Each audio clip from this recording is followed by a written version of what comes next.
Guys, how are you? எல்லாரும் எப்படி இருக்கீங்க? நான் ரொம்ப நல்லா இருக்கேன். இன்றைக்கி என்ன பார்க்க போகிறோன்னா வீடியோ ஒரு மெயில் கொஸ்டின் தாங்க. ஒரு விமன் வந்து எனக்கு இதை அனுப்பிச்சிருந்தாங்க. என்னென்னா, எனக்கு 36 வயசு ஆயிடுச்சு சிஸ்டர். மேரேஜ் ஆகி கிட்டத்தட்ட 11 இயர்ஸ் ஆக போகுது. என்னோடய ஹஸ்பண்ட்க்கு 42 வயசு ஆயிடுச்சு. ஆனால் என் ஹஸ்பண்ட் இந்த லாஸ்ட்டு 3 மந்த்தாக என் கூட உடலுறவே சுத்தமாக வச்சுக்க மாட்டாரு அப்படின்றத சொல்லியிருந்தாங்க. அவங்களே இன்னும் சொல்லியிருந்தாங்க என்னென்னா, கண்டிப்பாக என்னோடய ஹஸ்பண்ட்க்கு இன்னொரு ரிலேஷன்ஷிப் அந்த மாதிரிலாம் கிடையாது. அவங்களுக்கு முழுமையாகவே உடலுறவில் இன்ட்ரெஸ்ட் இல்லை.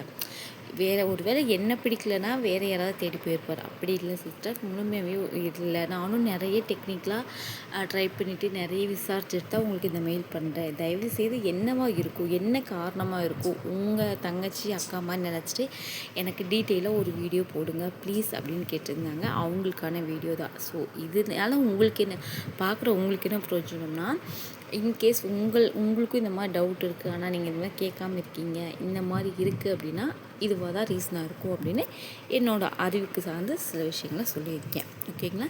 வீடியோ ஸ்டார்டிங்லேருந்து ஃபுல்லாக எண்டு வரைக்கும் பார்த்துட்டு அதுக்கப்புறம் வீடியோவுக்கு கமெண்ட் பண்ணுங்கள். அண்ட் மறக்காமல் என்னோடய சேனலை சப்ஸ்கிரைப் பண்ணிக்கோங்க. ஓகேங்களா? சரி, ஓகே. ஃபஸ்ட்டு காரணம் என்னவாக இருக்கும் தெரியுங்களா? ஃபஸ்ட்டு விஷயம் என்னென்னா, உடல் சோர்வு இல்லை வேறு ஏதாவது இவங்களுக்கு வந்து ஹெல்த் இஷ்யூஸ் இருக்கும். அதாவது ஹெல்த் இஷ்யூஸ்னால் பெரிய இது இல்லாமல் இந்த மாதிரி சுகர் இருக்கிறது, பிபி இருக்கிறது, இதெல்லாம் என்ன ஆகும்னா சீக்கிரமாக டயர்டாக ஆரம்பிச்சிடும். உடம்ப சீக்கிரமாக டயர்டாக ஆரம்பிச்சிடும். ஆனால் இது சொல்லும்போது தெரியும், என் சிஸ்டர் ஒரு நாள் டயர்டாகலாம், 2 நாள் டயர்டாக, ஆனால் தொடர்ந்து இப்போ 3.5 மாதமாக அவங்க கூட ரிலேஷன்ஷிப்பில் இல்லை அப்படின்ட்டு சொல்லியிருந்தாங்க. இது ஒன் ஆஃப் த ரீசனாக இருக்கும். சரிங்களா? ஏன்னா டயர்ட் ஆகும்போது ஆட்டோமேட்டிக்காக வந்து சிந்தனைகள் வந்து எப்படி சொல்கிறதுனா, தூக்கத்தை மட்டும்தான் அந்த மைண்டை வந்து கேட்கும். ஓகேங்களா? ஸோ ரிலாக்ஸாக தான் கேட்கும்.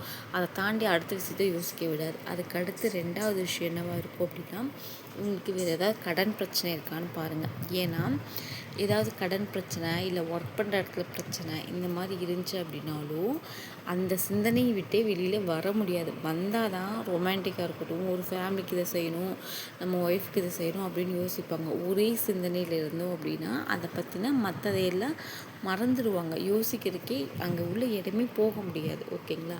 அதனால் இன்கேஸ் கடன் இருக்கா அப்படின்றத கேளுங்க. ஏன்னா நிறைய பேருக்கு வந்து பார்த்திங்கன்னா, ஆண்களுக்கு எனக்கு தெரிஞ்சு நிறைய வந்துட்டு எங்கே வந்து நம்ம ஏதாவது ஒன்று இல்லைன்னு சொல்லிட்டா நம்ம ஒய்ஃப் நம்மளை வந்து தரைக்குறைவாக மட்டமாக பேசுகிறவங்களோ இல்லை சண்டை போடுவாங்களோ அப்படின்றதுக்காக ஃப்ரெண்ட்ஸு, ஃபேமிலி, தெரிஞ்சவங்க அந்த மாதிரி நிறைய விதத்தில் லோன் வாங்குறது, கடன் கைமாற்றுவாங்க. இந்த மாதிரி நிறைய என்னதோ பண்ணி கடைசியில் வந்து இந்த எதோ சொல்லுவாங்க தெரியுங்களா, இடியாப்ப சிக்கல் மாதிரி போய் மாட்டிக்குவாங்க. ஸோ அந்த மாதிரி இது இருக்கான்னு நீங்கள் கேளுங்க, விசாரிங்க. இந்த ஆங்கிளில் நீங்கள் யோசிச்சிருக்க மாட்டீங்க. ஏன்னா பொதுவாக ஆணோ பெண்ணோ உடலுறவுக்கு சம்மதிக்கல, உடலுறவு இல்லைன்னா நம்ம மைண்டு என்ன யோசிக்குன்னா இன்னொரு ரிலேஷன்ஷிப்பு, அப்போ நம்மக்கிட்ட அப்படி இல்லை. அது மட்டுமே காரணமாக இருக்க வாய்ப்பு கிடையாது. சம்டைம்ஸ் சில ரிலேஷன்ஷிப்புள்ள சில தம்பதிகளுக்குள்ள அந்த மாதிரி இருக்கலாம். இவங்க நல்லா என்கிட்ட பண்ண மாட்டுறாங்க அப்படி இப்படின்ற குறைகளில் அந்த மாதிரி போகலாம். பட் ஆனால் அது மட்டுமே காரணமாக இருக்குமான்னு கேட்டிங்கன்னா 100% அது மட்டுமே காரணமாக இருக்கும் அப்படின்னு நீங்கள் எக்ஸ்பெக்ட் பண்ணாதீங்க. சரிங்களா? இந்த மாதிரி கடன் பிரச்சனையாக இருக்குது. இதில் ஒரு ஹைலைட்டான விஷயம் என்னென்னா, அப்படி இருந்தால் என்கிட்ட சொல்லாமே நீங்கள் கேட்கலாம். பட் ஆனால் என்னென்னா இங்கே பிரச்சனையே அதுதான். ஒருவேளை உங்கள் ஹஸ்பண்ட் உங்களோட ஜுவல்லரி கூட வாங்கி கடன் வாங்கி வச்சுருந்தாருன்னா இவளையும் எப்படி சமாளிக்கணும்? நீங்களும் அந்த லிஸ்ட்டில் இருந்தீங்க அப்படின்னா கண்டிப்பாக உங்கள்கிட்ட வந்து ஓப்பனாக இந்த கடன் சார்ந்த பிரச்சனைகளை சொல்கிறதுக்கு யோசிப்பாங்க. சரிங்களா? ஸோ அதை வந்து நீங்கள் என்னன்றதை அந்த ஏரியாவை செக் பண்ணுங்கள். ஓகேங்களா? கடன் பிரச்சனையாக என்னன்றதை நீங்கள் செக் பண்ணிக்கோங்க.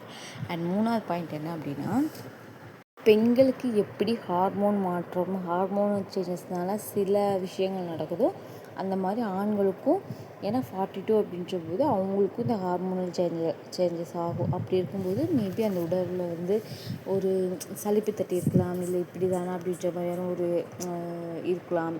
ஹார்மோனல்ஸ் இம்பேலன்ஸ் ஆனால் கூட இந்த மாதிரியான ஒரு உணர்வுகள் வரும். ஸோ அது என்னன்னு நீங்கள் பார்த்துக்கோங்க. அதே மாதிரி வந்து பார்த்திங்கன்னா, இதுக்கு நீங்கள் என்ன பண்ணலாம், இந்த மாதிரி என்ன பிரச்சனை அப்படின்றத கண்டிப்பாக நீங்கள் சொல்லிட்டீங்க. வேறு ரிலேஷன்ஷிப்பில் இல்லை, மொத்தமாகவே அவருக்கு இல்லை அப்படின்னா இதுதான் காரணமாக இருக்கும். சரிங்களா? அப்படி இல்லை அப்படின்னா அவங்களுக்கு வேறு ஏதாவது நான் சொன்ன மாதிரி ஹெல்த்தையும் கொஞ்சம் செக் பண்ணிக்கோங்க. சரிங்களா?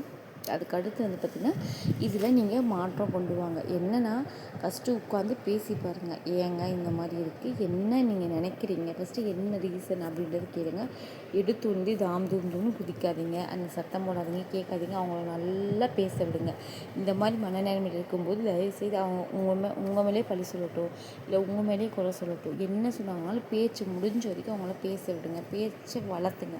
பேச்சை வளர்த்துனா அதாவது சண்டை போடுற மாதிரி வளர்த்தாமல் பேச்சை வந்து நல்லா பேச விடுங்க.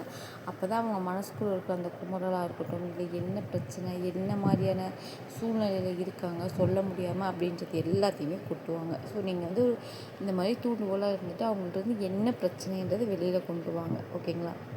வெளியில் கொண்டு வந்துட்டு அதுக்கு உங்களால் என்ன பண்ண முடியும், கடன் பிரச்சனையாக இருந்தாலும் சரி, இல்லை வேறு ரிலேஷன்ஷிப் பிரச்சனையாக இருந்தாலும் சரி, இல்லை ஒரு வேளை அவங்களுக்கு எனக்கு இந்த மாதிரி பண்ண முடியலப்பா, எனக்கு அது ஒன்றுமே வரமாட்டேங்குது, இல்லை எனக்கு இது மாதிரி அது பண்ணும்போது வலிக்குது, இல்லை இந்த மாதிரி இஷ்யூஸ் இருக்குது, அந்த மாதிரி இது சொன்னாங்கனாலும் அதை அப்போதைக்கு இது பேச சரி விடுங்க, பார்த்துக்கலாங்க, ஒன்றும் பிரச்சனை இல்லை, இவ்வளோ தான் நான் இதைக்கிட்ட சொல்லியிருக்கலாம்னு சொல்லிவிட்டு அதுக்கப்புறம் நீங்கள் தனியாக இருக்கும்போது நிதானமாக யோசித்து அதுக்கு ஆனால் என்ன பண்ணலாம் அப்படின்றது யோசிங்க. எனக்கு தெரிஞ்ச விஷயங்கள் எல்லாமே ஷேர் பண்ணியிருக்கேன் சிஸ்டர். ஏன்னா உங்கள் இடத்துல நான் இருந்தனாலும் இதை தான் யோசிப்பேன்.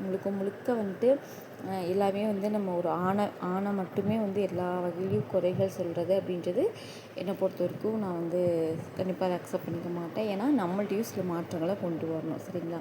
எனக்கு ஒருத்தவங்க கூட கமெண்ட் பண்ணியிருந்தாங்க, உங்களுடைய சேனல் வந்து ஆண்களுக்கான சேனலா, எப்போ பாரு ஆண்களை பற்றியே பெருமையாக பேசுவீங்க அப்படின்னு. அப்படி கிடையாது. பட் ஆனால் நிறைய இப்போ வந்து எப்படி சொல்லுது, உமன்ஸ்க்காக நிறைய சேனல்ஸ் இருக்குது. பியூட்டி கேராக இருக்கட்டும், செல்ஃப் கேராக இருக்கட்டும், உமன்ஸ் எப்படி வந்து தன்னம்பிக்கையோடு இருக்கணும் அப்படின்ற மாதிரி இருக்குது. ஸோ அப்படி இருந்தால் என்ன தப்பு? என்னோடய சேனல் ஆண்களுக்கு ஒரு மோட்டிவேஷனாகவோ தூண்டுதலாகவோ பேச முடியாத பேசக்கூடிய ஒரு விஷயமாகவும் ஒரு வேளை எப்படி சொல்கிறது, அவங்களுக்கு ஒரு நல்ல செய்கிற மாதிரியான சேனலாக இருந்தால் என்ன தப்பு? ஓகேங்களா? பட் நான் அந்த மாதிரி ஸ்டார்ட் பண்ண கிடையாது. போத் சைட் ரெண்டு பேத்துக்குமே தான் ஃபேவரபுளான்னு இல்லாமல் ஒரு எப்படி சொல்கிறது, நடுநிலையாக தான் நான் பேசிகிட்டு இருக்கேன். அது பொதுவான கருத்தை. சரிங்களா? அண்ட் இன்னும் நீங்கள் சொன்ன மாதிரி வந்து நெக்ஸ்ட் வீடியோஸில் வந்து கண்டிப்பாக வந்து நிறைய இன்ட்ரெஸ்டிங்கான டாபிக்ஸ்லாம் வரும். செல்ஃப் கேர் பற்றிலாம் நான் வந்து உங்களுக்காக மென்ஸ் செல்ஃப் கேர் பற்றி அண்ட் மென்ஸ்க்காக நிறைய டிப்ஸ்லாம் நான் வந்து ஷேர் பண்ணுறேன். ஓகேங்களா? ஸோ என்னெல்லாம் நீங்கள் பேச முடியாமல் பேச தவிச்சிட்ருக்கீங்களோ எல்லாத்தையுமே கமெண்ட்டில் வந்து கொட்டுங்க, நான் கேட்குறேன். சரிங்களா? ஓகே, இந்த சிஸ்டரோட கதைக்கு வருவோம். ஓகேங்களா? இந்த மாதிரி ட்ரை பண்ணி பாருங்கள். இது எதுவுமே இதையும் நான் பண்ணிவிட்டேன் சிஸ்டர். இது அட்டெம்ப்ட் எல்லாமே ஃபெயிலியர். நீங்கள் யோசிக்காதீங்க. நல்ல ஒரு சைக்காஸ்ட்டை கூட்டிகிட்டு போய் பேச வைங்க. நீங்கள் எப்படி சொல்கிறதுனா, நீங்கள் வந்துட்டு கொஞ்சம் காமாக யோசிச்சுட்டு நீங்கள் வந்து ஒரு டாக்டர் கூட்டிகிட்டு போய் இந்த மாதிரி இஷ்யூஸ் இருக்குது டாக்டர், ரிலேஷன்ஷிப்பில் இல்லை, உடலுறவு தாம்பத்தை வச்சுக்க மாட்டாங்க, என்ன இஷ்யூஸ்ன்னு தெரில, கேளுங்க அப்படின்னு கேளுங்க. ஒரு வேளை அவங்கள்ட்ட இது சொல்லுவாங்க மனசு விட்டு, இதே ஒய்ஃப்ட்ட சொல்லிடுறதுங்க டாக்டர், எனக்கு இந்த மாதிரி இஷ்யூஸ் இருக்குதுன்னு சொன்னாங்கன்னா அதுக்கப்புறம் டாக்டர்கிட்ட நீங்கள் தெரிஞ்சுக்கிட்டு அதை எப்படி வந்து அதை எப்படி தெரிஞ்சுக்கிட்டு அதை எப்படி வந்து ஓவர் கம் பண்ணிட்டு வரலாம் அப்படின்ற மாதிரி யோசிங்க. எண்ட் ஆஃப் த டே எதுவாக இருந்தாலும் மனநிலை அப்படின்றது ரொம்ப ரொம்ப ரொம்ப முக்கியம். ஸோ அதனால் வந்து பார்த்திங்கன்னா கொஞ்சம் இந்த டைமில் வந்து கொஞ்சம் சப்போர்ட்டிவாக இருங்க அவங்களுக்கு. ஒரு ஏன்னா இன்கேஸ் அவங்க ஹெல்த்தில் ஏதாவது இஷ்யூஸ் இருக்குது, அவங்களால உடல் வைக்க முடியல அப்படின்னா கூட அது அவங்களுக்கு ஒரு மாதிரி ரொம்ப இதாக இருக்கும். நம்ம வந்து சரியான ஆள் இல்லை அப்படின்ற மாதிரி தாட் எந்த ஏஜாக இருந்தாலும் வரும். ஓகேங்களா? அதுக்கெலாம் வந்து கண்டிப்பாக சப்போர்ட் அப்படின்றது ரொம்ப ரொம்ப முக்கியம். அதனால தான் கடவுள் ஆணையும் பெண்ணையும் சேர்த்து வச்சு பார்ட்னராக லைஃப் பார்ட்னராக வச்சுருக்காங்க. ஒரு ஆணோட ஒரு பெண்ணோட சுக துக்கங்கள், காசு பணம் எல்லாத்துலேயுமே வந்து 50-50% நம்ம வந்து எடுத்துக்கணும். அதுதான் வந்து ஒரு கரெக்டாக இருக்கும். எல்லாத்துலேயுமே நம்ம கூட நிற்கணும். அதுக்காக தான் கடவுள் வந்து இந்த மாதிரி நம்மளை சேர்த்து வைக்கிறாங்க அப்படின்னு நான் நினைக்கிறேன். எண்ட் ஆஃப் த டே மறுபடியும் சொல்லிக்கிறேன், நான் சொன்னதெல்லாம் வந்து நீங்கள் ட்ரை பண்ணி பாருங்கள்.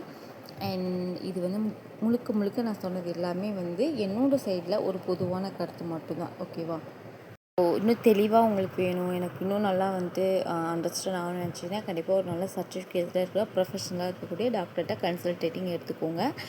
அண்ட் இந்த வீடியோ உங்களுக்கு ஏதாவது ஒரு வகையில் யூஸ்ஃபுல்லாக அண்ட் மோட்டிவேஷனாக இருந்திருக்குன்னு நினைக்கிறேன். வீடியோ யூஸ்ஃபுல்லாக இருந்துச்சு, வீடியோக்கு லைக் கொடுங்க. அண்ட் மறக்காமல் என்னோட சேனல் சப்ஸ்கிரைப் பண்ணிக்கோங்க. அண்ட் மறக்காமல் உங்களோட கருத்துக்களை கமெண்ட் பண்ணுங்கள். அண்ட் மோரோவர் உங்களுக்கு தனிப்பட்ட முறையில் ஏதாவது கேட்கணுன்னாலும் கண்டிப்பாக கேளுங்க. அண்ட் மறக்காமல் மெம்பர்ஷிப்பில் ஜாயின் பண்ணுங்கள். ஸோ தட் அதில் நெக்ஸ்ட் நான் வந்து வீடியோஸ் போட்டுகிட்டே இருப்பேன்.